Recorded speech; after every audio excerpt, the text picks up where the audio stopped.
Hi, I'm Mark Noneman. I'm a professional Scrum Trainer with Scrum.org, and I work for the Madison Henry Group.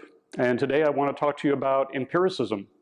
And Scrum, of course, is built on top of empiricism, and it's the most crucial element to understand as you're trying to get Scrum to work in your environment. So what is this idea of empiricism? Well, of course, empiricism is a philosophy that we learn best from our actual experiences.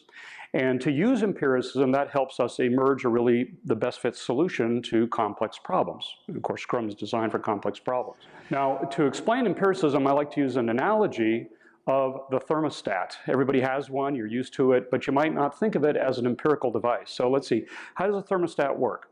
Well, first it samples the temperature in the room, or inspects, as we say in empiricism, and then based on comparing that inspected temperature with the goal temperature, the set temperature on a thermostat, it adapts. It decides how to adjust the temperature to get closer to the goal. So if it's too far above the set temperature, it calls for air conditioning to move the temperature down toward the goal, or if the temperature is too low, it calls for heat to move it up toward the goal, or if it's right at the goal or near the goal, it doesn't do anything right now, but we'll inspect again shortly. Now, to make empiricism work, there's three things that you have to have besides this inspect and adapt feedback loop. First of all, as I already said, you have to know what the goal is. And on the thermostat, of course, that's the set temperature. But there's another thing that's very important, and that is we have to inspect and adapt frequently enough to keep the temperature under control. So imagine if you had a thermostat that you bought at the discount store that only sampled the temperature once a day. You know, here it is, it's 2:03, time to sample the temperature, and it's too hot. So turn on the air conditioning, and we'll check again tomorrow. That's going to be very uncomfortable between now and then. So we have to sample frequently enough, inspect and adapt frequently enough to stay under control. And there's another very important aspect of empiricism to make it work properly. And again, using the analogy of the thermostat, it's this idea of transparency. That is to say, knowing exactly what's going on.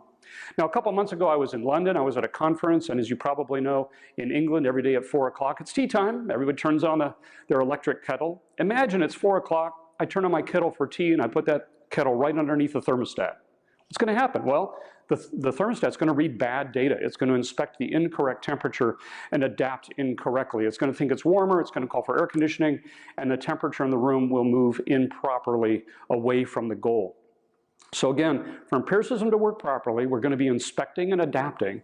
And in order to adapt properly, we've got to know what we're adapting to. So the goal has to be crystal clear. Second of all, we've got to inspect and adapt frequently enough in order to keep things under control. So for example, I would rather have shorter sprints in Scrum than longer sprints, because that'll allow me to ensure that I'm adapting toward the goal properly. And finally, we have to be transparent. We have to inspect what's actually going on so that when I decide to make an adaptation, we're adapting according to the actual environment.